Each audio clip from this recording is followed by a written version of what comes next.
Hello and welcome back to Clear Vision for UPSC. So this video is regarding Environment PT 365 Current Affairs and this is the lecture 2.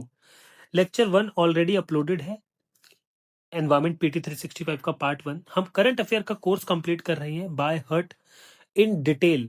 हम cover कर रहे हैं static part के साथ साथ current affair. This is the reason जो हमारा first lecture है वो सिर्फ इसके 35 और 36 पेजेस पढ़ने में 2 आवर्स हमें लग गए, because we are not only covering current affairs but UPSC की क्या डिमांड है, स्टैटिक के साथ करंट अफेयर पढ़ोगे तो आपके अच्छे नंबर आएंगे, वरना भूल जाओ.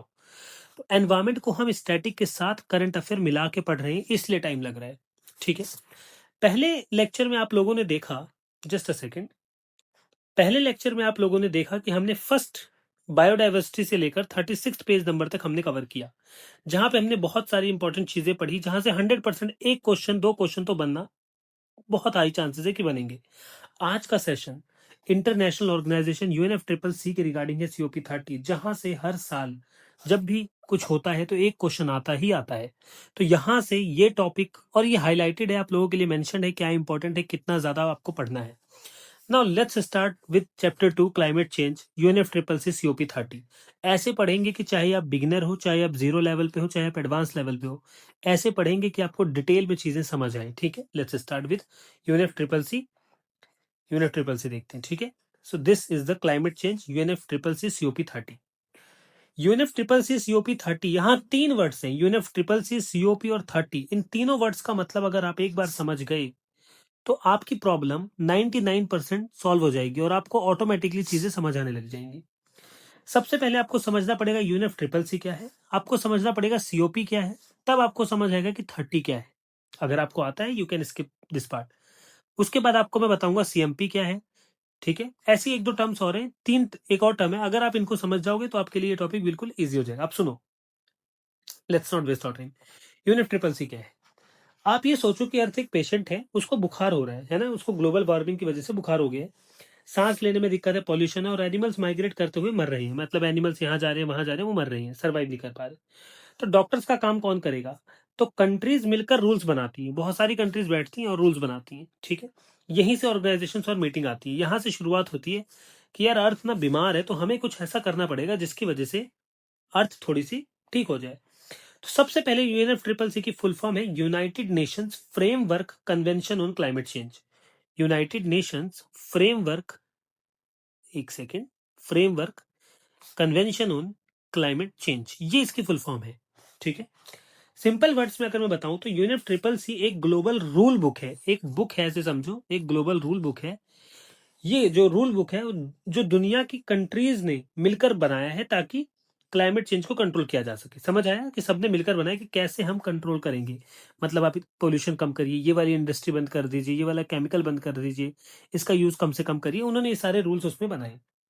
अब ध्यान से सोचो, कहानी स्टार्ट होती है 1980 से. मैं आपको जो समझा रहा हूं अगर आपने समझ लिया तो चाहे आप PSC चाहे आप UPSC कोई भी एग्जाम तो आपका हो जाएगा.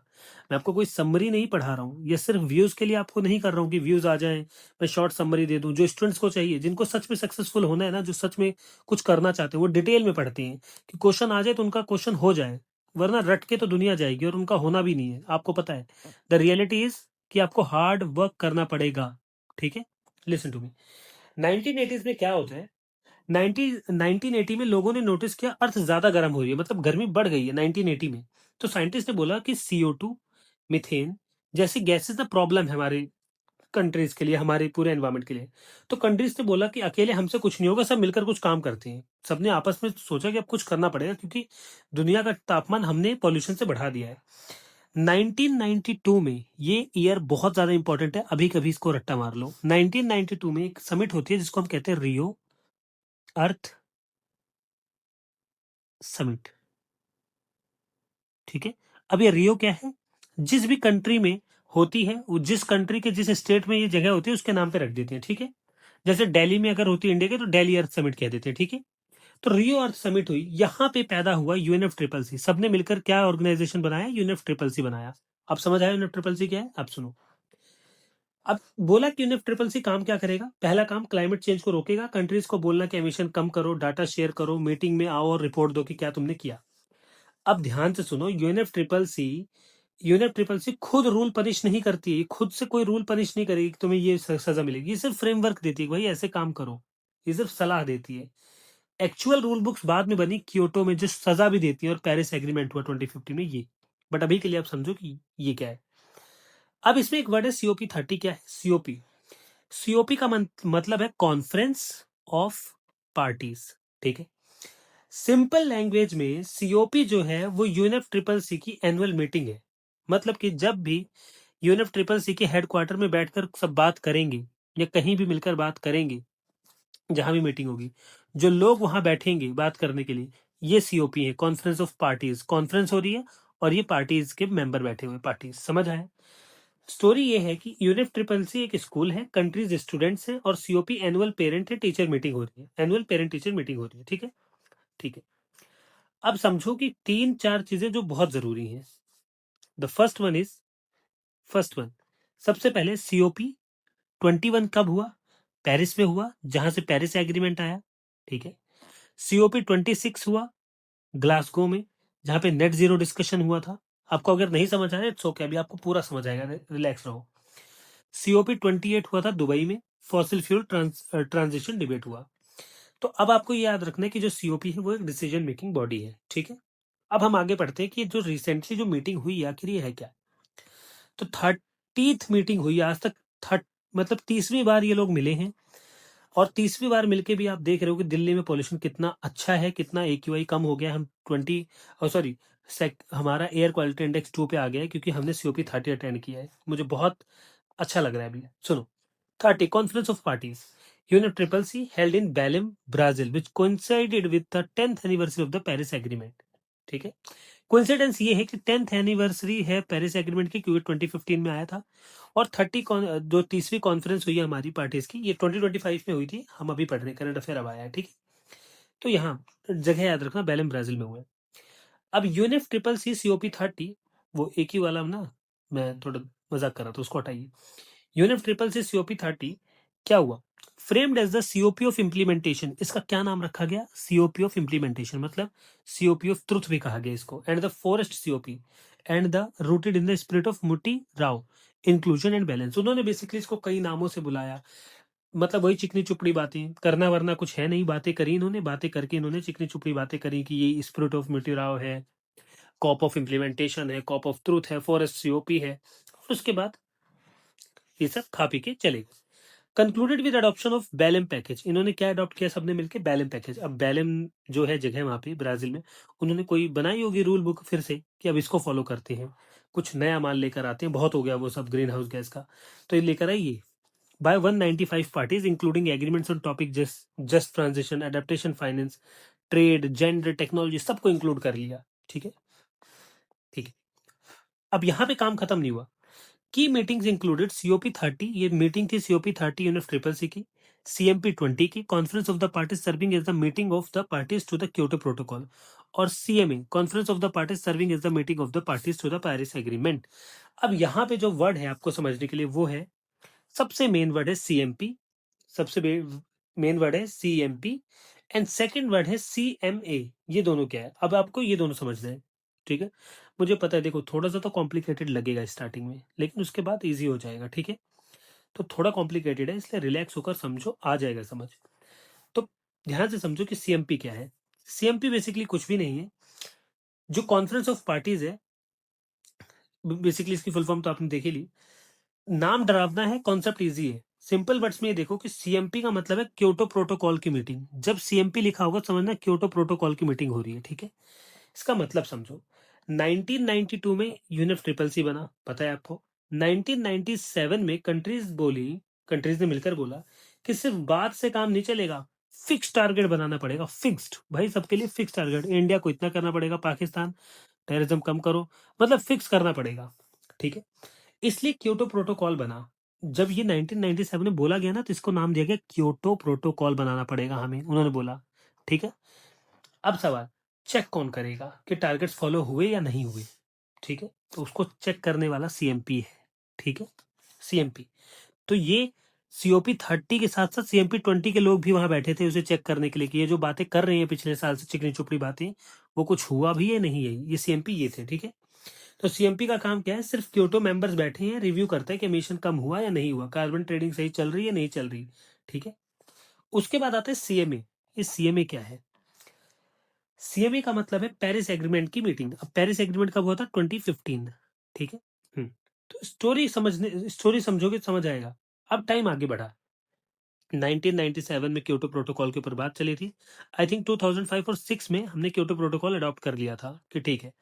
उसके बाद 2015 में पेरिस एग्रीमेंट हुआ, ठीक है। अब क्योटो थोड़ा लिमिटेड है, क्योटो ना थोड़ा लिमिटेड था कि ये चीज आप कर सकते हो, ये चीज नहीं कर सकते, बहुत ज्यादा अच्छे से काम कर नहीं रहा था। तो सिर्फ डेवलप्ड कंट्रीज से काम नहीं चलेगा। क्योटो क्या कर रहा था ना, क्योटो का मेन फोकस था डेवलप्ड कंट्रीज के ऊपर रोक लगाना। तो सबने बोला भाई डेवलप्ड कंट्रीज पर रोक लगाने से सिर्फ उनके ऊपर रोक लगाने से कुछ नहीं होगा, डेवलपिंग कंट्रीज को भी रोको, इंडिया जैसी कंट्रीज, चाइना जैसी कंट्रीज को रोको। ये लोग बहुत मिथेन कार्बन एमिट कर रहे हैं, एग्जाम्पल समझते रहो बस। इसलिए 2015 में ना पेरिस एग्रीमेंट हुआ। सब कंट्रीज इन्वॉल्व हुई। टारगेट हुआ कि सेल्फ डिसाइड करो कि तुम लोग क्या करोगे अपनी इस दुनिया के लिए, सेल्फ डिसाइड करके बताओ, ठीक है। अब इस एग्रीमेंट को चलाने के लिए कौन जिम्मेदारी लेगा कि ये चलेगा, उसका नाम था सीएमए। जो बंदे बैठे थे जो देखेंगे कि हाँ ये इन्होंने सही डिसीजन लिया है, ठीक कर रहे हैं, सीएमए। सीएमए का काम था पेरिस एग्रीमेंट के रूल्स बनाना, ठीक है। क्या रूल्स होंगे, ठीक है। जो उन्होंने बोला कि हम सेल्फ करेंगे रिव्यू, वो करना, क्लाइमेट फाइनेंस पैसे देना, adaptation, loss and damage, net zero की तरफ प्रोग्रेस चेक करना। ये थे ओवरऑल कहानी यहाँ तक की। यहाँ से कोई करंट अफेयर कुछ भी नहीं है। ओनली द इंपॉर्टेंट थिंग, इस सीओपी 30 के साथ सीएमपी 20 एंड सीएमए 7 की मीटिंग थी। बैलम पैकेज में 195 पार्टीज थी। फॉरेस्ट कॉप, स्पिरिट ऑफ मुटीराओ, COP implementation, COP of truth, इन सबका इसका नाम है। बैलम ब्राजील में इसकी मीटिंग हुई है, बात खत्म ना। यूएनएफ ट्रिपल सी का बॉन जर्मनी में इसका हेडक्वार्टर है। 1992 earth summit at Rio de Janeiro adopted in 1994, ठीक है। Three sister convention, not important, ठीक है। बेसिकली थ्री सिस्टर कन्वेंशन को मतलब रियो कन्वेंशन हुआ, other two being UNCBD and UNCCD, ये तीनों एक ही साथ वहां पे आई थी। First COP UNF triple C कहाँ हुई थी? Berlin Germany, 1995। इंडिया इसका मेंबर है, ठीक है। एनडीसी सिंथेसिस रिपोर्ट है। अब समझो, अब देखो करंट अफेयर का क्या माल है। अब तक तो आपको स्टैटिक बता रहा था मैं। देखो, बैलम मिशन में उन्होंने बोला कि Belem mission to 1.5 degree Celsius, COP 29 to COP 31, troika. Troika क्या होता है? ये होता है ट्रोइका, ऐसे समझो, ऐसे समझो कि ये यूएई है, ये अजरबैजान है, ये ब्राजील है। तो पहले मीटिंग जैसे अभी अजरबैजान के पास मीटिंग है समझ लो, तो ट्रोइका में जिसने अभी अभी प्रेसिडेंसी करी है वो अब बीच में जो कर रहा है और जो बाद में करेगा उसको कहते हैं ट्रोइका, ठीक है। तो बैलम मिशन में उन्होंने बोला कि हम 1.5 डिग्री सेल्सियस तक इसको रखना चाहते हैं। Action oriented platform to foster enhanced ambition international cooperation across mitigation adaptation investment, कि हम ऐसे काम करेंगे कि हमारा जो तापमान है ज्यादा ना बढ़े, धरती का सेम रहे, ठीक है। अच्छा, voluntary initiative to support countries in implementing their NDCs and national adaptation plans, ठीक है। उनका था कि आप वॉलंटरी इनिशिएटिव उठा सकते हो, मन है तो जाके उनकी हेल्प कर दो डेवलपिंग कंट्रीज की, नहीं मन है तो क्या ही करोगे। उसके बाद national adaptation plans implementation alliance, UNDP, Italy, Germany, NAP, global network, NDC partnership, ठीक है।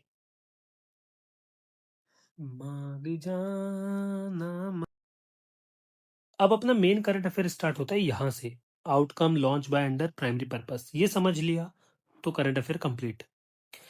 सबसे पहले Belem mission to 1.5 degree Celsius implementation work programme मोटिराउड डिसीजन, क्या है ये देखते हैं बिल्कुल ध्यान से।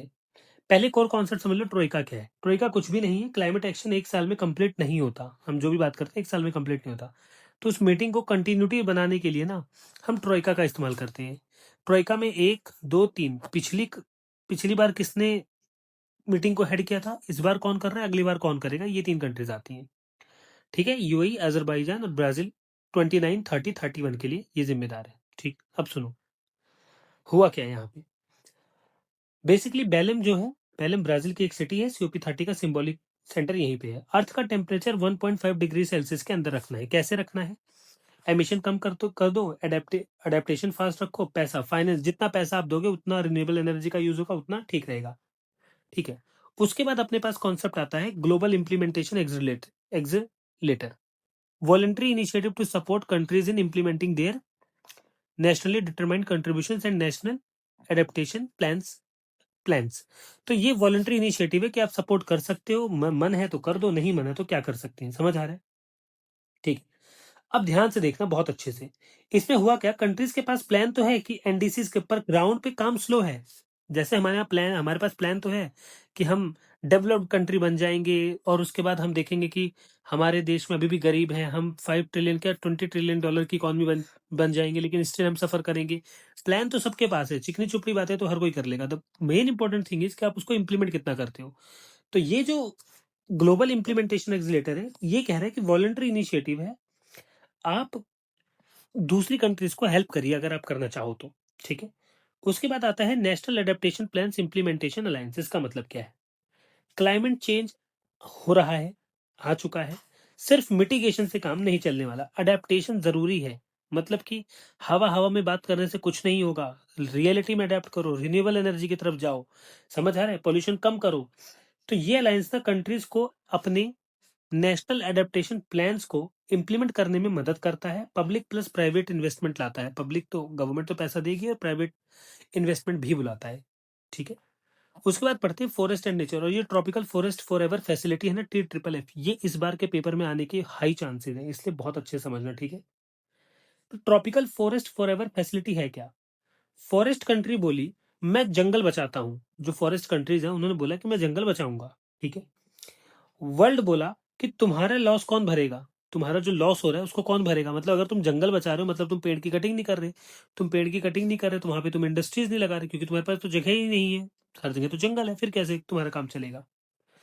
तो ट्रॉपिकल फॉरेस्ट बचाने के पैसे $125 बिलियन का फंड, पैसा डायरेक्टली इंडिजिनियस पीपल और लोकल कम्युनिटीज को मिलेगा। ठीक है।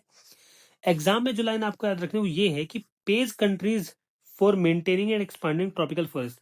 अगर तुम अपनी कंट्रीज में अपने जंगल को बचा के रखोगे तो उसके बदले हम तुम्हें इतना पैसा देंगे कि ताकि तुम्हारी जो जनता थी, जो लोगों को जो फायदा होता है इंडस्ट्रीज से, वो हम तुम्हें ऐसे ही दे रहे हैं।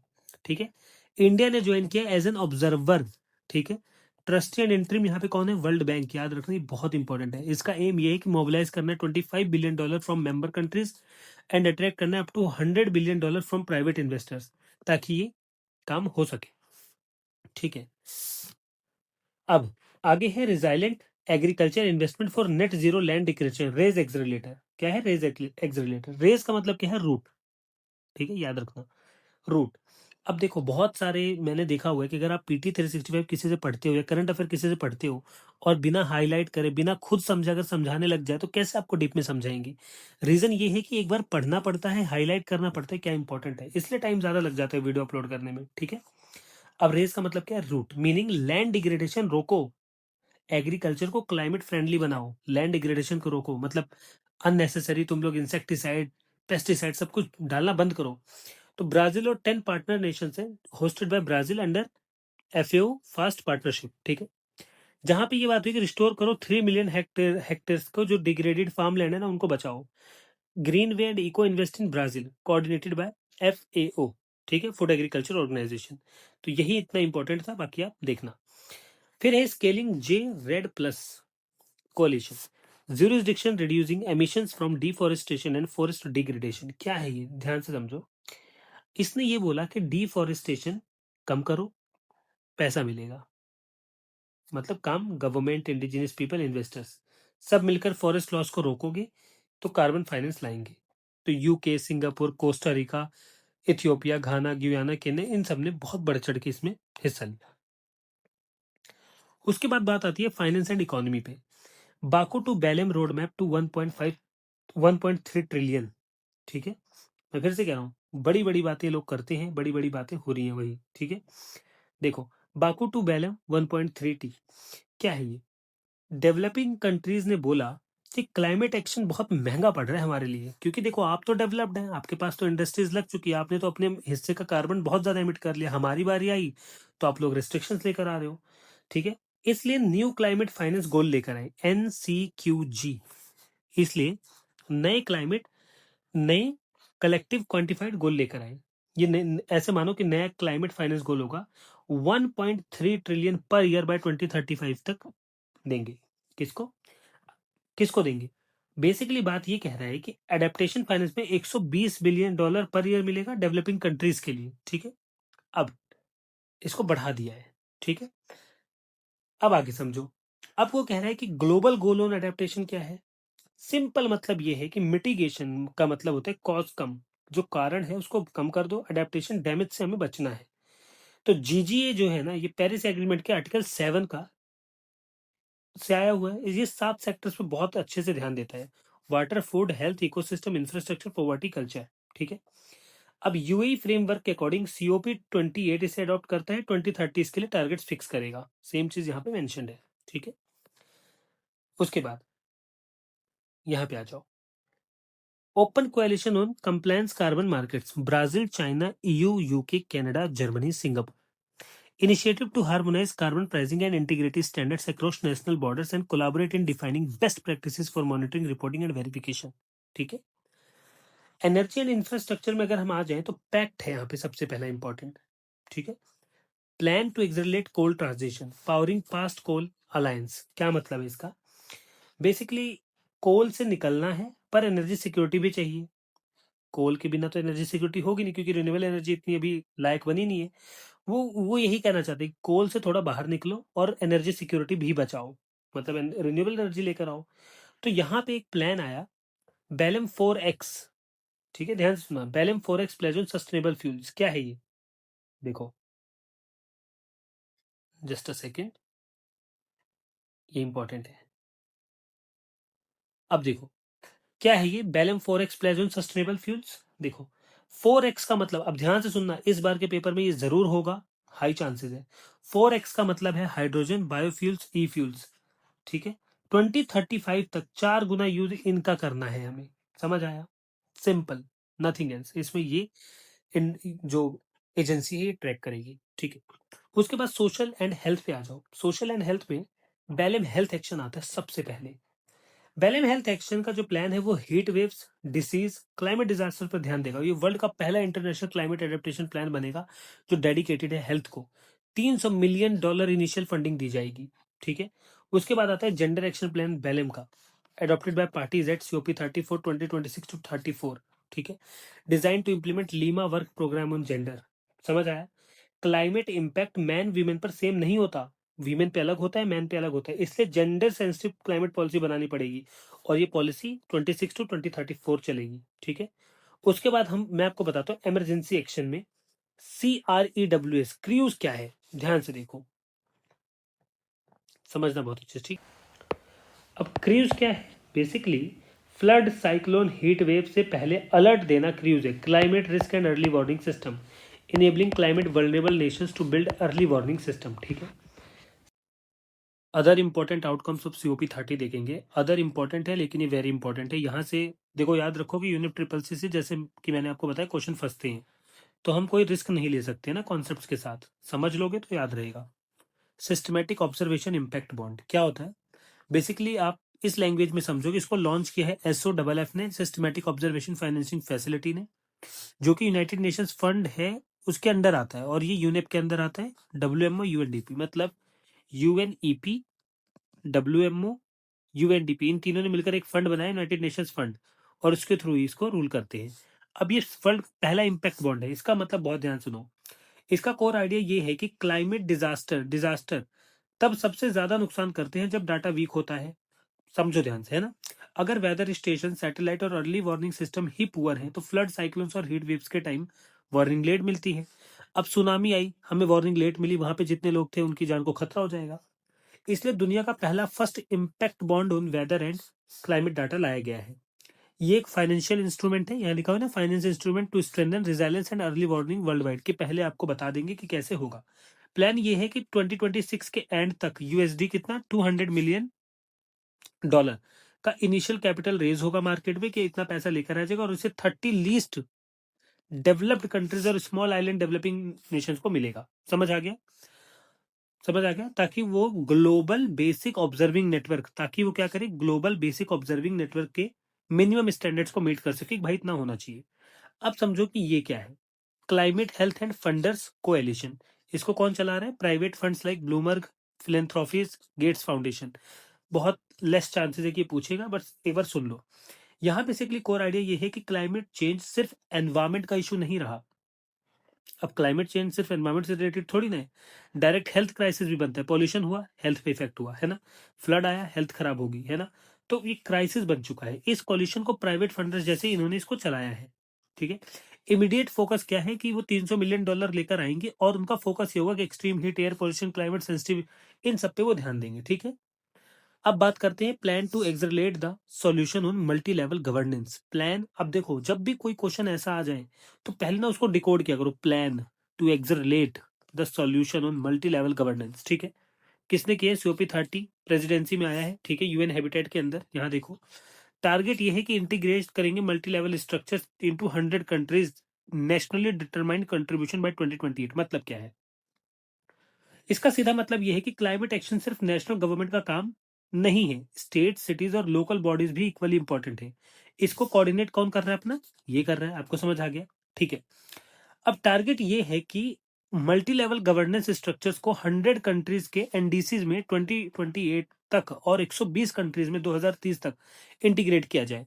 अब अगर आपको नेशनली डिटरमाइंड कंट्रीब्यूशन समझ नहीं आए तो आगे पूरा टॉपिक है, मैं आपको डिटेल में एक्सप्लेन करने वाला हूँ, ठीक है। अभी के लिए सुनो। Now, global Mutti Rao against extreme heat beat the heat implementation drive। इसका मतलब क्या है? एक्सट्रीम हीट साइलेंटली, जो एक्सट्रीम हीट है अगर आपको पता हो, इसको इन्होंने लॉन्च किया, ये सुन लो। एक्सट्रीम हीट क्या कर रही है? साइलेंटली क्या कर रही है? बेसिकली अगर आप ध्यान से समझे तो एक्सट्रीम हीट था साइलेंटली दुनिया का सबसे बड़ा क्लाइमेट किलर बनता जा रहा है, स्पेशली अर्बन एरियाज में, ठीक है। अब जो हीट एक्शन प्लान्स और नेचर बेस्ड सॉल्यूशन जैसे अर्बन फॉरेस्ट और ग्रीन रूफ्स इंप्लीमेंट हमें लेकर आने चाहिए, ऐसे कि हम पेड़ लगाएं, ये सब। एम ये है कि 3 बिलियन, एम ये है कि 3 बिलियन लोगों की हीट रिस्क रिड्यूस किए जाएं और 2030 तक 50 नेशनल एडेप्टेशन फ्रेमवर्क्स में हीट सॉल्यूशन इंटीग्रेट हो जाए कि हीट को कैसे कंट्रोल करना है, कैसे धरती को ज्यादा गर्म नहीं होने देना है, हीट से डेथ्स कम होने चाहिए। बेसिकली ये प्लान बनाया जाएगा, ठीक है। उसके बाद food food waste breakthrough, इसको कौन चला रहा है? यूनिप। इसके बहुत हाई चांसेस में पूछा जाएगा, ठीक है, याद रखना। Food waste unit breakthrough, इसका कोर आइडिया ये है कि फूड वेस्ट क्लाइमेट वेस्ट, अगर फूड वेस्ट होगा तो क्लाइमेट वेस्ट। मतलब जब खाना वेस्ट होता है तो उससे मीथेन निकलता है ना, पता ही है आपको। तो जो कार्बन डाइऑक्साइड से काफी ज्यादा डेंजरस ग्रीन हाउस गैस है, अब मीथेन सबसे कार्बन डाइऑक्साइड से ज्यादा खतरनाक गैस है, ठीक है, ठीक है। टारगेट है कि 2030 तक, 2030 तक, सॉरी, हाँ 2030 तक टारगेट अपना ये है कि 2030 तक ग्लोबल फूड वेस्ट आधा करना है और मिथेन एमिशन को 7% तक रिड्यूस करना है। मिथेन को करेंगे 7% तक रिड्यूस और आधा कर देंगे किसको? ग्लोबल फूड वेस्ट को। और फूड वेस्ट अगर कम हो जाएगा तो मिथेन अपने आप कम हो जाएगा। समझ आया, ठीक है। अब नेक्स्ट टॉपिक देखते हैं यहाँ पे, global network of regenerative seascapes, open one ocean partnership design to mobilise at least $20 billion उनको इकट्ठा करना है रीजनरेटिव ब्लू इकोनॉमी के लिए, समुद्र वगैरह के लिए, ठीक है। No organic waste now. अब नो ऑर्गेनिक वेस्ट क्या है? Supported by global methane hub, याद रखना इंपॉर्टेंट है। कमिट कर रहा है कि वो 30% मिथेन एमिशन कट करेंगे जो ऑर्गेनिक वेस्ट से होता है 2030 तक, ठीक है। उसके बाद ग्लोबल कार्बन हार्वेस्ट कोएलिशन क्या है? Global carbon harvest coalition Brazil, India and Kenya's national agriculture research institution है। ये एक्सलेट करता है कि वो रिसर्च करेंगे सॉइल ऑर्गेनिक कार्बन पे, बायोचार पे, एनहांस करेंगे रॉक वेदरिंग। समझ आया? बहुत अच्छे से इसको याद रखना। उसके बाद है Brazilian sustainable taxonomy launch to define sustainable investment, की सस्टेनेबल इन्वेस्टमेंट क्या होती है उसको बताने के लिए लेकर आए, ठीक है। उसके बाद utilities for net zero alliance, UNEZA. अब ये क्वेश्चन आ जाएगा अगर, तो ये पता है क्या पूछेंगे? यूनेजा, यूनेजा कौन लेकर आए? UNEP, UNDP, United Nations. अब आप ये पढ़ के सोचोगे कि ये लेकर आए, लेकिन establish COP28 with adoption of UA declaration of action, ठीक है, याद रखना इंपॉर्टेंट। ये रेस करेगा हर साल इन्वेस्टमेंट लगभग $148 बिलियन की COP30 तक में। मेंबर्स एम करते हैं कि $1 ट्रिलियन वो रेस कर लेंगे 2030 तक, जिससे वो क्लीन एनर्जी और मॉडर्नाइज कर पाएंगे पावर ग्रिड्स को। उसके बाद आता है super pollutant country action accelerator, climate and clean air coalition, CCAC एक प्रीवियस ईयर क्वेश्चन भी है, इसलिए आपको याद रखना है कि आप इसको बहुत अच्छे से प्रिपेयर करें, ठीक है। अब देखो 3 साल का प्रोग्राम है जो सरकार की मदद करेगा ओडीए एलिजिबल, ठीक है, ODA eligible countries to drive deep and sustain reductions in super pollutant methane, black carbon, hydrofluorocarbon, tropospheric ozone, इन सब में वो कम करेगा, ठीक है, वेरी गुड। अब other important initiatives at COP30, other important, सबसे पहला है कंट्री और regional platforms for climate and nature finance, nature and nature finance. तो इसका मतलब क्या है? इसको भूल जाओ, ध्यान से मेरी बात सुनो, स्टोरी की तरह सुना देता हूँ, ठीक है। यहाँ बात हो रही है कि कंट्री और regional platforms for climate and nature finance की। इसका कोर आइडिया सिंपल है, क्लाइमेट और नेचर प्रोजेक्ट्स के, जो क्लाइमेट है और नेचर प्रोजेक्ट्स के लिए पैसा स्कैटर्ड तरीके से नहीं बल्कि एक ऑर्गेनाइज्ड नेशनल या रीजनल प्लेटफॉर्म के थ्रू आए, ताकि प्लानिंग, फंडिंग और इम्प्लीमेंटेशन एक डायरेक्शन में हो। समझ आया? गुड। अब ये प्लेटफॉर्म बेसिकली काम कैसे करेगा? आपने तो सुन लिया कि हाँ फंडिंग होगी ये सब। क्लाइमेट फाइनेंस का एक बड़ा प्रॉब्लम ये है कि कंट्रीज के पास ना आइडियाज जो हैं, आइडियाज तो होते हैं लेकिन उनको बैंकेबल प्रोजेक्ट्स में कन्वर्ट करने का सिस्टम वीक होता है। हमने आइडिया बना लिया कि हम 2047 तक डेवलप्ड हो जाएंगे, पर किस कॉस्ट पर? गरीब मर रहा है, रोड खराब है, नेटवर्क फोन में आ नहीं रहा है सही से, कोई भी कट्टा दिखा के किसी को भी मार दे रहा है, रोड पे रोका जान ले ली, कहीं किसी के साथ कुछ हो रहा है, पॉल्यूशन में सबसे आगे, किस कॉस्ट पर? तो हमारे पास बातें तो हम बड़ी बड़ी कर लेते हैं, पर क्या इनको इम्प्लीमेंटेशन करने के लिए हमारे पास चीजें हैं? नहीं है। तो इस गैप को फिल करने के लिए ना सीओपी 30 के कंटेक्स्ट में इंडिया और कुछ डेवलपिंग कंट्रीज ने मिलकर ये अनाउंस किया कि कंट्री लेवल या रीजनल लेवल प्लेटफॉर्म्स बनाओ जो क्लाइमेट और नेचर प्रायोरिटीज को डायरेक्टली इन्वेस्टमेंट प्रोग्राम्स में कन्वर्ट कर सके। ठीक है। अब ये प्लेटफॉर्म काम कैसे करेगा? ये प्लेटफॉर्म स्ट्रेटेजिक और कंट्री ड्रिवन मैकेनिज्म, समझ आ रहा है? स्ट्रेटेजी और कंट्री, ये देखो, स्ट्रेटेजी और कंट्री ड्रिवन मैकेनिज्म का इस्तेमाल करेगा। कैसे? मतलब डोनर, पैसा देने वाला, या इंटरनेशनल कोई एजेंसी डिसाइड नहीं करेगी कंट्री को क्या चाहिए, वो डिसाइड नहीं करेंगे, बल्कि कंट्री खुद अपनी क्लाइमेट प्रायोरिटीज डिफाइन करेगी। भाई हम ये काम कर रहे हैं, हमें इसलिए पैसा चाहिए। फिर इन प्रायोरिटीज को ध्यान में रखेंगे और उनको वो मदद करेंगे। ठीक है, ज्यादा इसमें इंडल्ज मत होना, ओवरऑल मैंने आपको समझा दिया। ठीक है। ग्रीन क्लाइमेट फंड, इसको याद रखना इंपॉर्टेंट है। कहाँ है ये? Incheon city, Republic of Korea में। About world's largest climate fund mandated to support developing countries to raise and realise their nationally determined contributions. ठीक है। सीओपी 16 में आता है, एनएफसीसीसी की कैनकुन 2010 में। Serve the Paris agreement according to article 19 9, याद रखना बस, ये इंपॉर्टेंट है। हेडक्वार्टर कहाँ है, कब आया था? ठीक है, ओके। ना द प्लान इज कि ये अराइज क्या है, ARISE है ना। देखो अराइज, ध्यान से समझो। बेसिकली अराइज क्या है? Accelerating investment, resilience and innovations for sustainable economies. COP 30 में जर्मनी, स्पेन।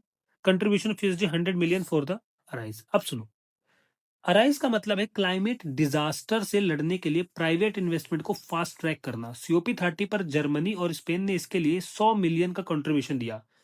जब ये मीटिंग हुई तो जर्मनी और स्पेन ने कितने रुपए दिए? 100 मिलियन डॉलर। ठीक है, कंट्रीब्यूशन दिया। सिंपल भाषा में अगर मैं आपको बताऊं तो ये इनिशिएटिव क्लाइमेट रिजिलेंस को बिजनेस फ्रेंडली इन्वेस्टमेंट अपॉर्चुनिटी बनाता है। एग्जांपल ले लो, जैसे फ्लड, फ्लड रेजिस्टेंट इंफ्रास्ट्रक्चर या क्लाइमेट रिजिलेंट हाउसिंग में प्राइवेट कंपनीज का पैसा लाना। जैसे हम प्राइवेट को बोलेंगे भाई आप हमारे यहाँ ये वाला इंफ्रास्ट्रक्चर बनाओ, हम आपको फिर उसमें आप अपना काम करो, आप उससे पैसे कमाओ, हम आपको टैक्स बेनिफिट देंगे, आप टैक्स नहीं लेंगे। तो उन्होंने ये बिल्डिंग बनाई प्राइवेट वालों ने, उससे हो सकता है हमारे पास यहाँ से पानी आता हो वो भी रुक जाए, वो आसपास का एरिया डेवलप कर दे, रोड भी बन जाए, तो हमारा डेवलपमेंट भी हो रहा है और उनको वो भी मिल गया। उसमें है फिर एक क्लाइमेट इन्वेस्टमेंट फंड। देखो, CIF comprise two funds, clean technology fund and strategic climate fund. अब इसमें यह है कि क्लाइमेट इन्वेस्टमेंट फंड है क्या? ये एक मल्टीलैटरल फाइनेंशिंग मैकेनिज्म है जो MDBs, समझ आ रहा है, जो मल्टीलैटरल डेवलपमेंट बैंक्स के थ्रू क्लाइमेट एक्शन को सपोर्ट करते हैं। इसके दो मेन फंड्स हैं। ठीक है, जैसे मतलब CTF और SCF। एग्जाम्पल के लिए समझो कि डेवलपिंग कंट्रीज में लार्ज स्केल सोलर और विंड प्रोजेक्ट्स को लो कॉस्ट फाइनेंस मिलना, समझ आया, कि रिन्यूएबल एनर्जी को प्रमोट करवाता है। अब समझते हैं blue nationally determined contribution challenge. 6 countries ने ज्वाइन किया blue NDC challenge, UNFCCC COP 30 में। लॉन्च हुआ था ब्राजील एंड फ्रांस के द्वारा। सपोर्ट करता है ocean conservancy, ocean and climate platform and the world resource, ये सब इसको सपोर्ट करते हैं। रोल क्या है? कार्बन सिंक प्रोजेक्ट लेकर आएंगे, हीट रेगुलेशन करेंगे। ठीक है। अब हम देखते हैं बेसिकली लेड IT, और ये बहुत जरूरी है। ठीक है, leadership group for industrial transition. समझो लेड IT है क्या? Leadership group for industrial transition का एम है हैवी इंडस्ट्रीज को नेट जीरो बनाना। जो हैवी इंडस्ट्रीज होती है उनको नेट जीरो पे ले जाना। ठीक है। अच्छा, ये इंडिया और स्वीडन ने लॉन्च किया है और टारगेट 2050 तक हाई एमिटिंग इंडस्ट्रीज से नेट जीरो एमिशन करना है। इंडिया और स्वीडन ने लॉन्च किया, इसलिए ये बहुत जरूरी है, इसमें अपना इंडिया पर्सनली इन्वॉल्व है। COP 30 बैलेंस ब्राजील में हमने किया है। ठीक है। और लेड IT 2.2 2024-26 से was adopted at the annual lead summit, यहाँ पे अडॉप्ट हो चुका है। 18 मेंबर कंट्रीज है, 27 कंपनीज है। आई होप आपको ये याद रहेगा। अब आता है नेशनली डिटरमाइंड कंट्रीब्यूशन, एनडीसीज। मैंने आपसे कहा था ये हमें थोड़ा डिटेल में समझना पड़ेगा, इसलिए अच्छे से समझो। आपको जब मैंने लिखा है ऑब्जर्व द टेबल, तो आराम से इस टेबल को पढ़ना। अभी के लिए मैं आपको समझाता हूं, सुनो। नेशनली डिटरमाइंड कंट्रीब्यूशन का मतलब होता है कि हर कंट्री खुद डिसाइड करती है वो क्लाइमेट चेंज से लड़ने के लिए क्या क्या टारगेट अचीव करेगी। ठीक है, पहले क्या होता था, कोई ऑर्गेनाइजेशन बैठती थी, वो कहती थी सारी कंट्रीज 1.5 डिग्री सेल्सियस से रोकना है तो ये चीज मत करो, ऐसे बोलते थे। लेकिन अब क्या होता है, नेशनली डिटरमाइंड कंट्रीब्यूशन में आप खुद डिसाइड करते हो कि आप क्या करोगे अपने देश के लिए। ठीक है, कि वो क्लाइमेट चेंज से लड़ने के लिए क्या क्या टारगेट अचीव करेगी। ये कंसेप्ट जो है पेरिस एग्रीमेंट के अंदर आया था। पेरिस एग्रीमेंट कब हुआ था? 2015 में। ठीक है, याद रखना ये चीज। पेरिस एग्रीमेंट में, क्योंकि पहले टॉप डाउन टारगेट्स काम नहीं कर रहे थे, कोई बात नहीं मान रहा था। अब आपने किसी पे थोपा है तो थोड़ा कर पाएगा, है कि नहीं। इसलिए कंट्रीज को ना फ्लेक्सिबिलिटी प्लस सेल्फ रिस्पॉन्सिबिलिटी दोनों दी। हर 5 साल में एनडीसी अपडेट करना कंपलसरी होता है कि 5 साल में, जैसे तुमने बोला था हम ये 5 साल बाद उसको अपडेट करो, नेक्स्ट 5 साल के लिए आप क्या करोगे। जैसे 15 में हमने कुछ कहा, वो हमने अचीव किया, फिर हमने अपडेट किया। समझ आ रहा है। अब इंडिया के केस में आते हैं जो अब इंडिया के केस में आते हैं जो यहाँ पे मेंशन है। देखो, इंडिया ने अपना फर्स्ट एनडीसी कब दिया? 2015 में दिया, सबमिट किया, और 2022 में इसको अपडेट किया, जिसमें टारगेट्स और एम्बिशियस बना दिए गए। सीओपी 26 कहाँ हुआ था? ग्लासगो में। इंडिया ने अपना पंचामृत अनाउंस किया था, दिख रहा है, पंचामृत। और ये पंचामृत ना आपको याद होने चाहिए। अगर आप इनको भूल गए ना पेपर में, तो भूल जाना कि पीटी क्वालिफाई होने वाला है, क्योंकि वो ये कोई स्टेटमेंट्स बहुत हाई चांसेस है देने हैं। ठीक है, अनाउंस किया, जो एनडीसी का बैकबोन बन गया। इंडिया के जो मेजर अपने जो है मेजर पंचामृत, उसमें क्या है कि हम 500 gigawatt non fossil fuel energy capacity generate कर लेंगे 2030 तक। 50% हमारी एनर्जी रिक्वायरमेंट क्या होगी? रिन्यूएबल एनर्जी से 2030 तक। रिडक्शन करेंगे total projected carbon emission 1 billion tonne from now to 2030। 1 billion tonne हम कम करेंगे। Reduction of the carbon intensity of the economy by 45% by 2030 ओवर 2005 levels. And the most important last, achieve कर लेंगे net zero emission by 2070। ये हमारे गोल हैं। ठीक है, आपको कभी रियलाइज हुआ है कि जो भी ये हमारी गवर्नमेंट ने बनाया है, जो हमारे हेड है ऑफ द गवर्नमेंट है, पीएम, जब हम ये चीज अचीव करने के कगार पे होंगे तब वो होंगे भी नहीं। मतलब हमारी सरकार के वो लोग हमारे लिए पॉलिसीज बना रहे हैं कि जब वो कंप्लीट होगी तब वो होंगे भी नहीं। सो आई एम नॉट सेइंग कि हमें किसी यंग को वो करना चाहिए जो 30 और 31 की एज से बने और वो देखे कि लॉन्ग टर्म विजन क्या होगा, वो भी फ्यूचर देख पाए, तो बेटर करेगा। बट हाँ, कहीं ना कहीं थोड़ी सी तो वीकनेस ये है कि कुछ ऐसे लोग होने चाहिए जो फ्यूचर ओरिएंटेड कोई चीज बनाए, तो होप्स हो कि वो भी वहां प्रेजेंट होने के चांसेस हों। खैर, हटते हैं इस टॉपिक से। अब देखो, अब ये क्वांटिटेटिव डाटा हम समझते हैं एक बार। ठीक है, पहले इंडिया का एमिशन इंटेंसिटी रिडक्शन था कि वो 33 से 35% तक क्या करेगा, रखेगा। इसको 2022 में अपडेट में 45% कर दिया गया। रिन्यूएबल कैपेसिटी शेयर हमने क्या 40% कहा था, हमने इसको 50% कर दिया, और अचीव कर लिया हमने 51% 2025 में ही। ठीक है, उसके बाद ये वाला देखो, कार्बन सिंक का टारगेट कितना था? 2.5 to 3 billion ton CO2 equivalent का है, जो फॉरेस्ट और ट्री कवर के थ्रू अचीव किया जाएगा, है ना। अब इसको अभी भी सेम रखा गया है। ठीक है, अगर इंडिया की जीडीपी, ध्यान से सुनो, अगर इंडिया की जीडीपी डबल होती है पर एमिशन सिर्फ थोड़ा बढ़ता है या स्टेबल रहता है, तो इसका मतलब है कार्बन इंटेंसिटी कम हो रही है। मैंने यहाँ पे कार्बन इंटेंसिटी आपको बताई है, इसकी डेफिनेशन समझो। अगर इंडिया की जीडीपी बढ़ी, लेकिन जितनी तेजी से जीडीपी बढ़ी उतनी तेजी से कार्बन एमिशन नहीं बढ़ा, वो कम हुआ है बल्कि उसके कंपैरिजन में। इसे कहते हैं कार्बन इंटेंसिटी। समझ आया? ठीक है, तो this is all about NDCs. Now, green house gases emission intensity. अभी मैंने green house gases emission intensity आपको बताया। अब ओवरऑल समझो। इसका सिंपल मतलब ये है कि टोटल पॉपुलेशन, देखो टोटल पॉल्यूशन, पॉपुलेशन कह रहा हूं, टोटल पॉल्यूशन नहीं, बल्कि पर यूनिट प्रोडक्शन कितनी है ग्रीन हाउस गैस से निकल रही है, पर यूनिट प्रोडक्शन, उसको कंट्रोल करना है। इसलिए ग्रीन गैसेस एमिशन इंटेंसिटी को एब्सोल्यूट एमिशन नहीं, एफिशिएंसी को मेजर करेगा। 2025 में अपने minister of environment forest climate change ने जीईआई के लिए टारगेट सेट किए हैं 2025 में। इन रूल्स के अंदर 400 प्लस, यहां देखो, 400 प्लस इंडस्ट्रियल यूनिट्स को legally binding emission intensity targets दिए जाएंगे कि तुम ये करो, तुम वो करो, तुम ये करो। जैसे कि iron steel, fertiliser, petroleum refining, petrochemicals, textiles, pulp and paper, इन सबको। ठीक है, समझ आ गए? This is all about green gases emission intensity, nothing else in this important, but जहां मार्क करके वो देख लेना, फैक्चुअल है, कंसेप्ट आपको समझा दिया है। Basically non compliance address general, अगर आपने बात नहीं मानी तो इस एक्ट के थ्रू आपको सजा दी जाएगी, एनवायरमेंट प्रोटेक्शन एक्ट 1986, ये एक्ट याद रखना, ठीक है ना। अब मुद्दा ये आता है कि कार्बन ट्रेडिंग स्कीम क्या है sir, carbon credit trading scheme, ठीक समझो। इसका गोल है पॉल्यूशन पे प्राइस लगाना, पॉल्यूशन करो पैसा दो, पॉल्यूशन करो पैसा दो, पॉल्यूशन पे प्राइस लगाना, ठीक है, ताकि क्लीन होना इकोनॉमिकली सेंसिबल बन जाए। क्लीन होना क्या हो, इकोनॉमिकली सेंसिबल बन जाए। ये scheme energy conservation amendment act 2022 के थ्रू लाई गई है, ठीक है। ये एक intensity based baseline and credit system है, इंटेंसिटी बेस्ड और क्रेडिट सिस्टम बेस्ड है। अच्छा, इसका मतलब समझ नहीं आएगा, सुनो। जो एंटिटी टारगेट से कम एमिट करती है उसे कार्बन क्रेडिट सर्टिफिकेट मिलते हैं। जैसे आपने बोला, जैसे आपसे बोला गया कि आप 100 टन कम करो और आपने 110 टन कम किए तो आपको 10 के सर्टिफिकेट मिल जाएंगे, कुछ इस तरीके से काम होता है, ठीक है। खैर, इतनी इसका एडमिनिस्ट्रेटर कौन है, bureau of energy efficiency. Regulator कौन है, सेंट्रल इलेक्ट्रिकल रेगुलेटरी कंपनीज, ठीक है। अब ये रिपोर्ट बहुत ज्यादा इंपॉर्टेंट है। ग्रीन हाउस गैस एमिशन की एक रिपोर्ट आई है, 4th biennial updated report, BUR 4, ठीक है। इसको समझो जरा, क्या है ये, देखो। Total green house gas emission 2959 million tonne of carbon dioxide, excluding land use change and forestry, इसको हटा के, ठीक है। अब 2437 मिलियन टन ऑफ CO2 जब इसको इंक्लूड किया है, तो हिस्टोरिकल शेयर कितना है, एनुअली 4% था 1850 में, 2019 में 17% हो गया वर्ल्ड की पॉपुलेशन के हिसाब से, ठीक है।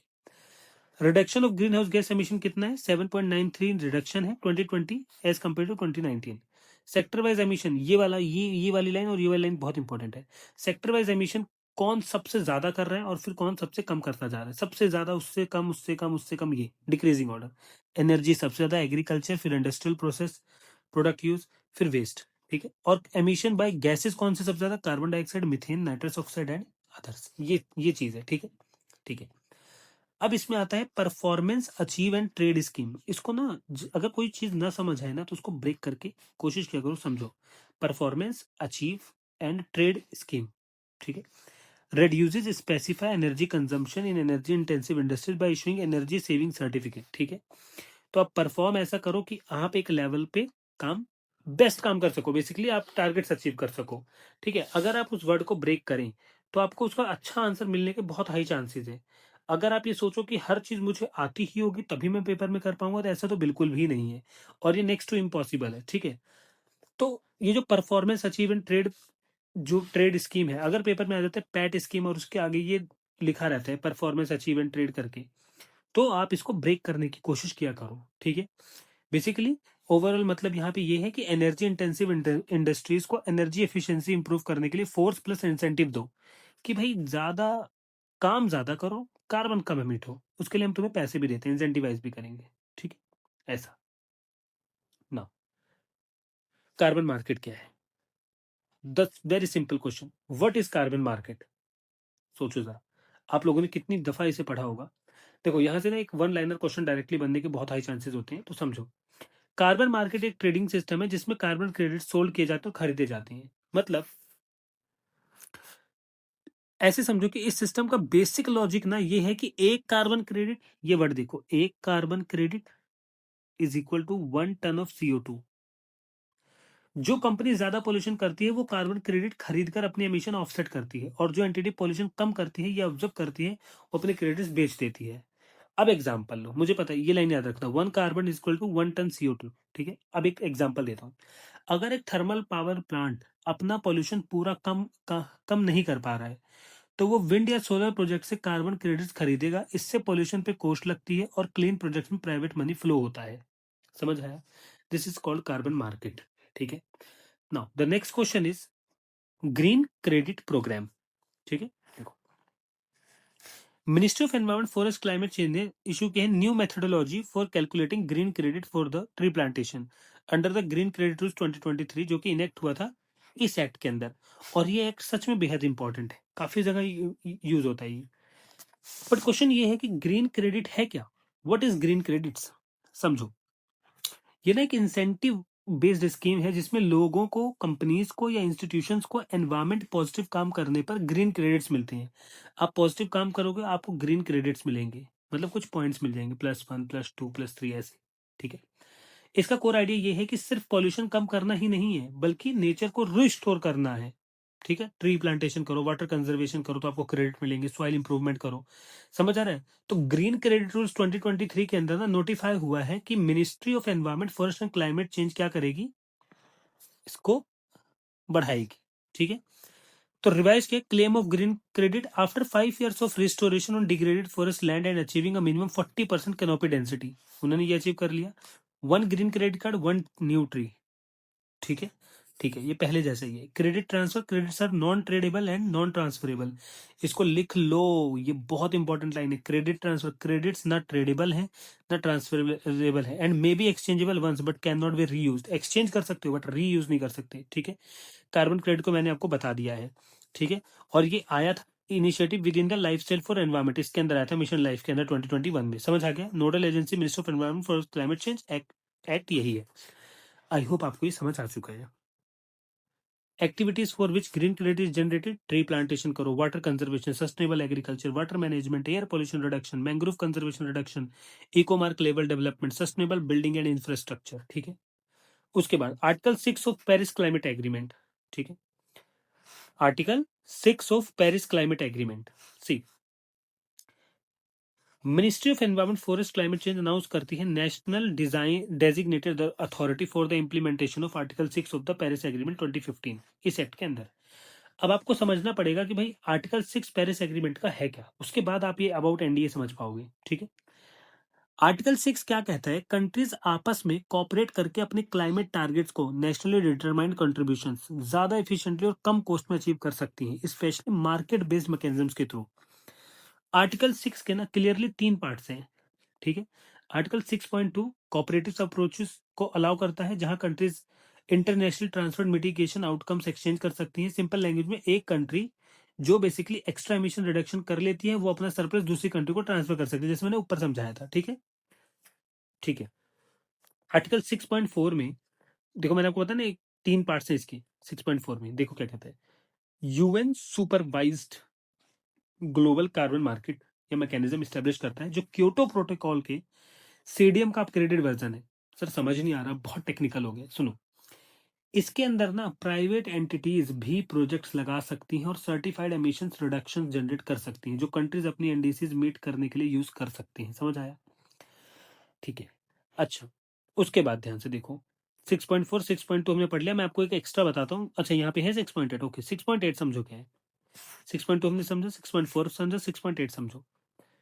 6.8 कहता है कि नॉन मार्केट अप्रोचेस के लिए इसमें कॉपरेशन होता है पर कोई कार्बन ट्रेडिंग नहीं होती। जैसे टेक्नोलॉजी ट्रांसफर कर दो एक दूसरे को, कैपेसिटी बिल्डिंग एक दूसरे सपोर्ट कर दो, पॉलिसी कोऑर्डिनेट कर लो, पर कोई भी कार्बन क्रेडिट या वो सब ट्रेडिंग नहीं चलेगी यहाँ पे। समझ आया? गुड। नाउ ये क्या है, बेसिकली अपना नेशनल डेजिग्नेटेड अथॉरिटी क्या करेगा, रिकमेंड करेगा list of eligible activities project जो इसके अंदर आएंगे, इस आर्टिकल के अंदर। India's list of identified activities project under 6.4, ये याद रखो। Green house gas mitigation activities, alternate materials, green ammonia removal activities, carbon capture utilisation storage. Composition 21 member committees हैं जो कि हेड होता है सेक्रेटरी एनवायरमेंट मिनिस्ट्री के द्वारा। ठीक है, cool enough. Now there are two things and both are the most important thing, but उससे पहले ना मेरा एक बहुत सिंपल आपसे क्वेश्चन है कि क्वेश्चन ये है कि आज तक 1972 से लेकर जब ये सब स्टार्ट हुआ एनवायरमेंट के लिए लड़ना और हम ये सब करेंगे, जब हमें दिखा, और आज 2026 में आपको रियलाइज होता है कि हमारे देश को इससे फायदा क्या हुआ है, हमारी पर्सनल कंट्री को क्या फायदा हुआ है। देखो, मेरी अगर मैं रियलिटी बताऊं तो अगर हमें इससे 40% फायदा हुआ है तो हमने 60% इन सबको आज तक अच्छे से इंप्लीमेंट नहीं किया है। ठीक है, 60% आज भी हम गहरे नुकसान में हैं। और मैं आपको फिर से कहता हूँ, ये फायदा सिर्फ हमारी कंट्री के ना मोर और लेस 3% लोगों को मिला है, टॉप 3% लोगों को। रेस्ट ऑफ द 97% लोग ना आज भी उसी चीजों से सफर कर रहे हैं। आप अब देखिए, आप कितना भी महंगा घर खरीद लो दिल्ली में, कितना भी महंगा घर खरीद लो, बट जो एयर आप आपके सामने है, जो जिस एयर में आप जिंदा हो, क्या हम वो डिजर्व करते हैं?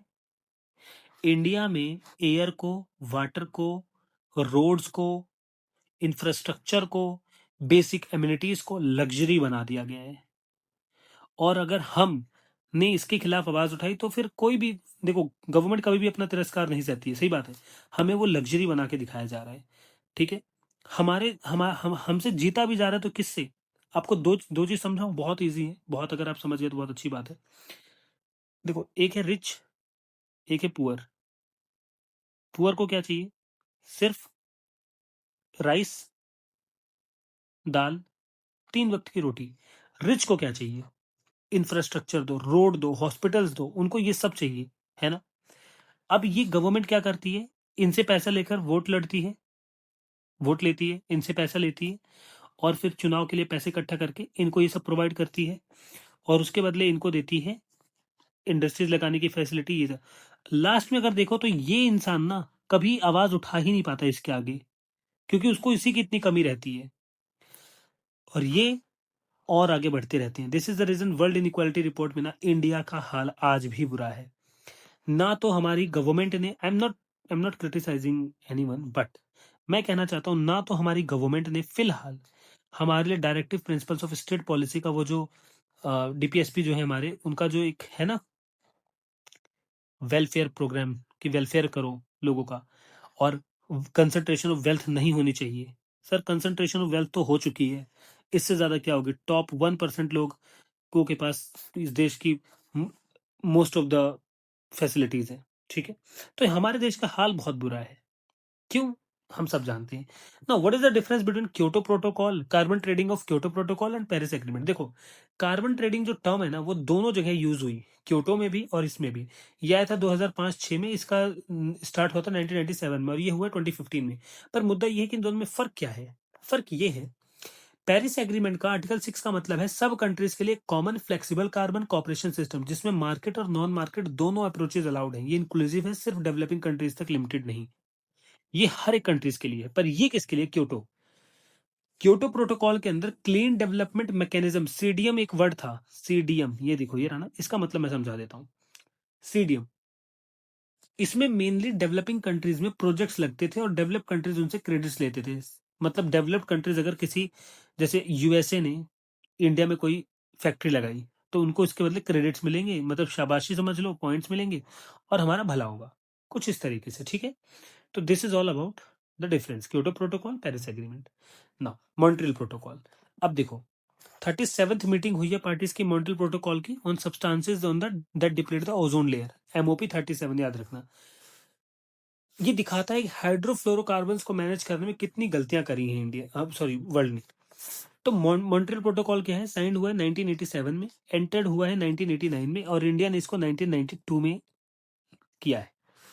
ग्लोबल लीगली बाइंडिंग ट्रीटी है जो एलिमिनेट करती है प्रोडक्शन ओजोन डिप्लीटिंग सब्सटेंसेस की, like chlorofluorocarbons, halons, carbon tetrachloride, methyl chloroform, hydro bromofluorocarbon etcetera. इन सबको ये लीगली बाइंड ट्रीटी कहते हैं।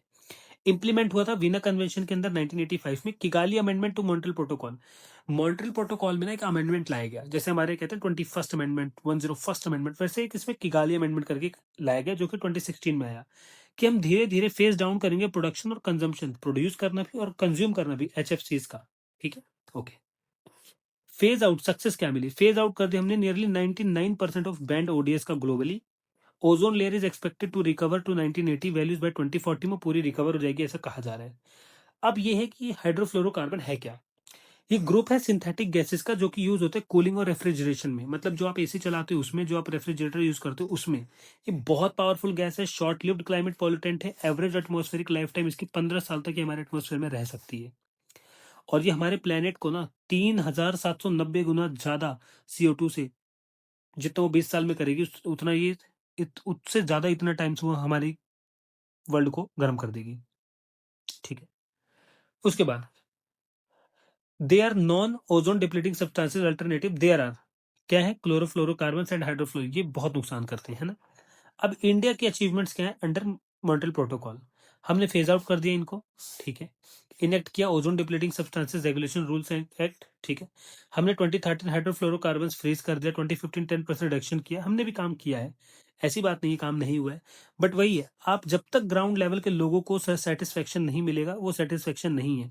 1947 से 2014 से 2026 तक इंडियंस ने सिर्फ उम्मीद करी है, और नीचे के तबके के लोग आज भी ये सब रियलिटी में फील करना चाहते हैं ना।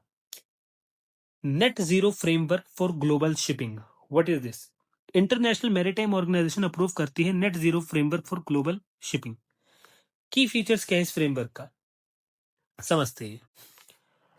अब देखो इसमें क्या है, net zero framework for global shipping का मतलब क्या है बेसिकली वो समझते हैं सबसे पहले, ठीक है। देखो, इंटरनेशनल मैरीटाइम ऑर्गेनाइजेशन जो है इसको समझो ध्यान से। इंटरनेशनल मैरीटाइम ऑर्गेनाइजेशन ने अप्रूव किया है ताकि ग्लोबल शिपिंग सेक्टर को 2050 के अराउंड नेट जीरो एमिशन पर लाया जाए। बेसिकली देखो, अगर आप ये समझ जाओ कि ओवरऑल इनका आइडिया क्या है कि हम जितना कार्बन प्रोड्यूस करें, जितना कार्बन हम एनवायरमेंट में इंजेक्ट करें, उतना ही कार्बन हम कम कर दें, मतलब इक्वल कर दें, तो नेट जीरो हो जाएगा। इनका ये मानना है।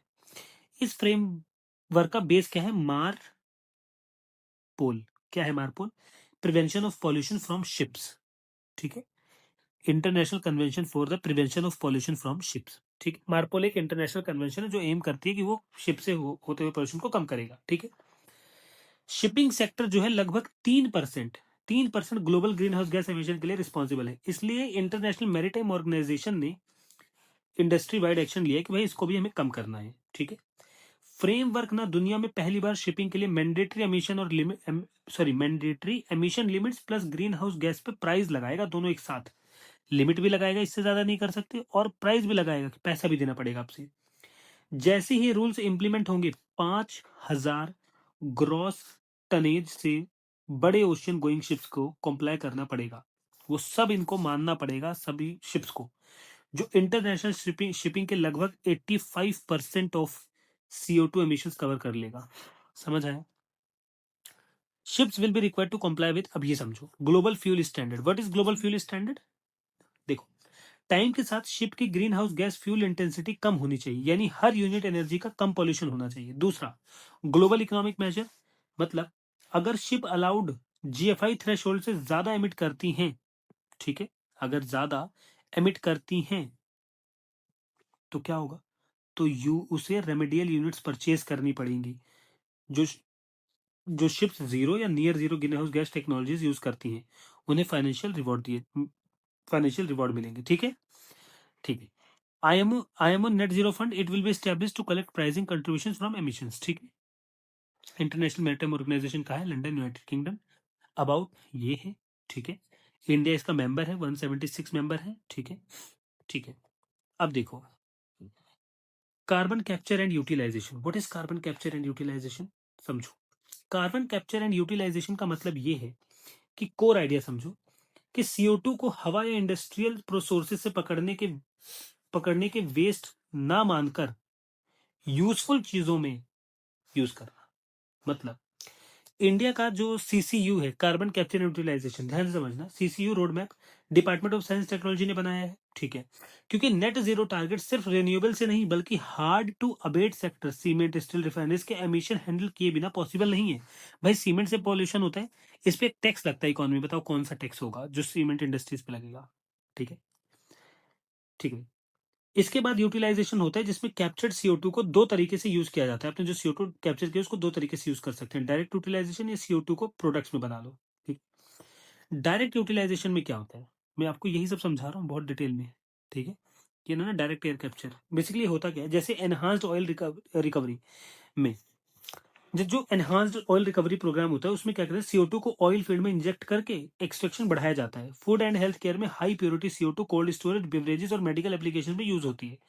इंडस्ट्री में CO2 सॉल्वेंट को क्लीनिंग एजेंट या वेल्डिंग गैस बन जाता है, वो समझ आया? This is all about carbon capture and utilisation.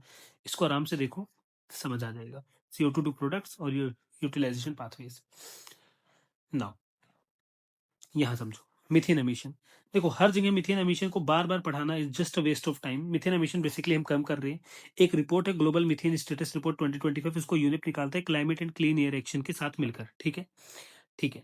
आप इसको अब अपने हिसाब से पढ़ लेना। मिथेन है एक सेकंड बिगेस्ट ड्राइवर है क्लाइमेट चेंज का, 80 टाइम्स मोर पावरफुल है CO2 से, 20 साल तक हमारे यहाँ पे रहता है, सॉरी उससे जितना 20 साल में करेगा उस हिसाब से। शॉर्टर पीरियड है, 7 से 12 साल तक रहता है। शॉर्ट लिव्ड गैस है, ठीक है। मेजर सोर्सेज है human activities, agriculture, fossil fuels, ये सब, ठीक है। उसके बाद ग्लेशियर प्रिजर्वेशन की बात आती है। नेपाल का जो याला ग्लेशियर है वो रिसेंटली डिक्लेयर डेड कर दिया गया है। वहां की कंट्री ने उसको डेड डिक्लेयर कर दिया ग्लेशियर को, क्योंकि वो श्रंक हो चुका है 66% सिंस द 1970s, ठीक है। Other major glacier declare dead, Pizol glacier Switzerland में है, क्लार्क ग्लेशियर और यूएस में है, अयोलोको ग्लेशियर मेक्सिको में है। World first funeral was held for Okjokull glacier in Iceland 2019, उसके लिए फ्यूनरल भी रखा गया था। तो this is all about glacier preservation. Now कुछ यूएन के इनिशिएटिव्स हैं, इंडिया के इनिशिएटिव्स हैं, इनको आप अपने हिसाब से कवर करना। अच्छा, अदर इंपॉर्टेंट न्यूज में यहाँ मैत्री 2 है, ग्लोबल रिपोर्ट इनिशिएटिव है, नेट जीरो बैंकिंग अलायंस है, यूएई कंसेंसस है, एंड देन अपना अमेजोन फेस है, नासाज ऑर्बिटिंग ऑब्जर्वेटरी है। कुछ भी नहीं करना है, बस इसको एक बार रीड करना है, समझने जैसा कुछ नहीं है, वरना 100% समझाता। लेकिन यहाँ पे नासा का ऑर्बिटिंग कार्बन ऑब्जर्वेटरी आपको बता देता हूँ। ये लॉन्च किया गया है orbiting carbon observatory 2, satellite launch in 2014 और 3 वाले 2019। इंस्ट्रूमेंट है इंटरनेशनल स्पेस स्टेशन में है।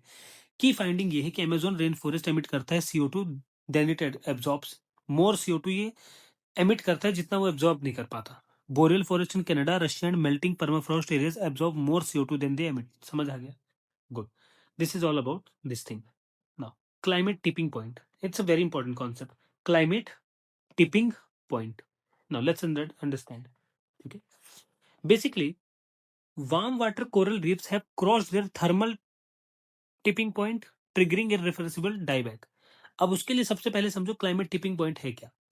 क्लाइमेट टिपिंग पॉइंट का मतलब यह है कि क्लाइमेट सिस्टम का एक ऐसा क्रिटिकल थ्रेशोल्ड जिसके बाद छोटा सा टेम्परेचर अगर चेंज भी हुआ तो वो बहुत बड़ा विनाश करेगा, और वो ऐसा विनाश होगा कि जिसको वापस ठीक करना नामुमकिन होगा। अब एग्जाम्पल के लिए समझो कि आर्कटिक सी आइस को जब आइस मेल्ट होती है तो नीचे का डार्क ओशन एक्सपोज होता है, जो ज्यादा हीट एब्जॉर्ब करेगा, एल्बिडो इफेक्ट। ज्यादा हीट होगी, आइस और मेल्ट होगा और हीट एब्जॉर्ब होगा। एक पॉइंट के बाद आर्कटिक आइस का वापस आना बहुत मुश्किल हो जाएगा। ये क्लासिकल एग्जाम्पल है अपने टिपिंग पॉइंट का। समझ आ गया? Now the next is Arctic amplification.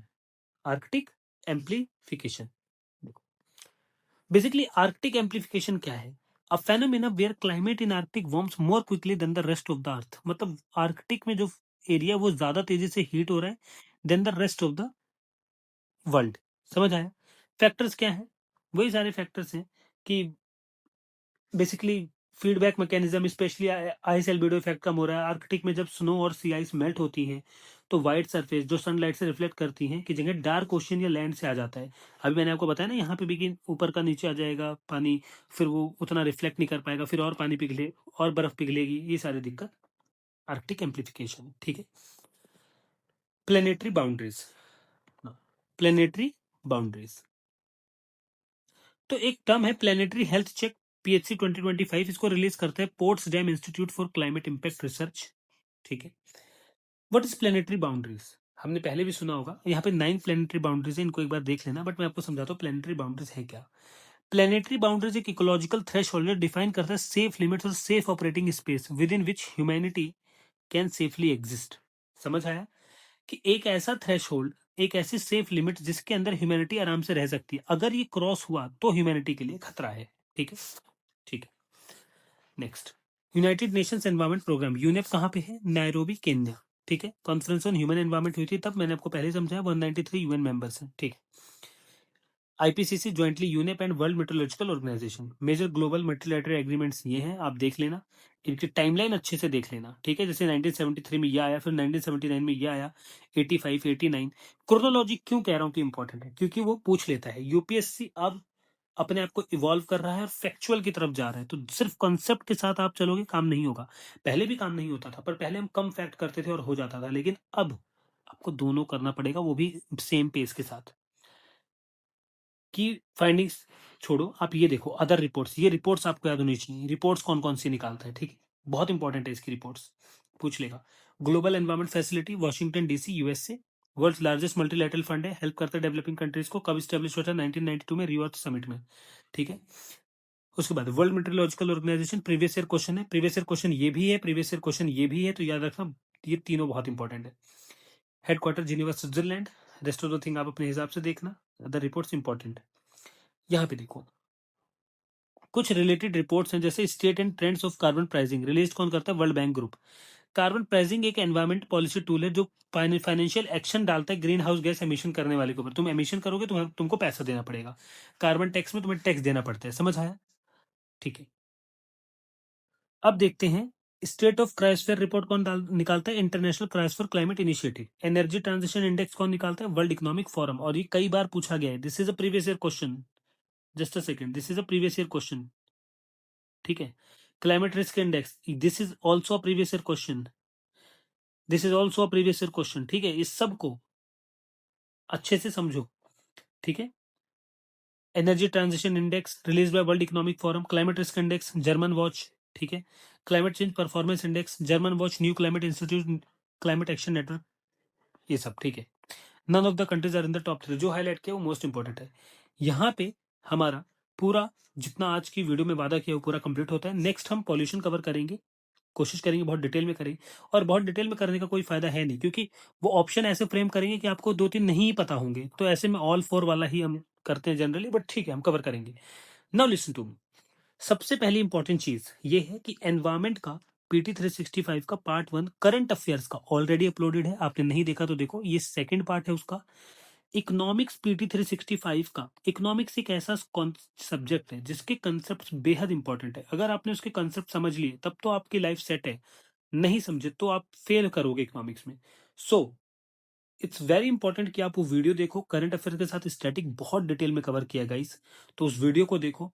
ठीक है, एंड अगर आप चाहते हैं वीडियोस कंटिन्यूसली कंसिस्टेंसी के साथ थोड़ा जल्दी आए, so show some support by doing hype करो वीडियो को। हाइप कर सकते हो ना, वहां पे ऑप्शन होता है हाइप करो, कमेंट करके बताओ क्वालिटी कैसी है। और जब मैं आपके कमेंट्स पढ़ता हूँ तो थोड़ा सा मोटिवेशन मिलता है कि हाँ और वीडियोस बनानी है, अच्छी वीडियोस और मेहनत करनी है। ठीक है, ठीक है, आपकी मर्जी है, लाइक करो सब्सक्राइब करो, ये सब आपकी मर्जी के ऊपर है, मत करो कोई प्रॉब्लम नहीं है, but the thing is comment करके बताओ कि कैसी है वीडियो। ठीक है, ठीक है, this is all about today's video. एक नेक्स्ट वीडियो में अपलोड करने वाला हूं जिसमें मैं आपको बताऊंगा पर्सनली कौन से मॉक टेस्ट आपको फिलहाल खरीदने चाहिए, कौन सी कोचिंग इंस्टीट्यूट के मॉक टेस्ट आपको लेने चाहिए अगर आप प्रीलिम्स क्वालिफाई करना चाहते हो, प्रैक्टिस कहां से करें बिना पैसे खर्च करे फ्री में, उनके टेस्ट आपको कहां से मिलेंगे।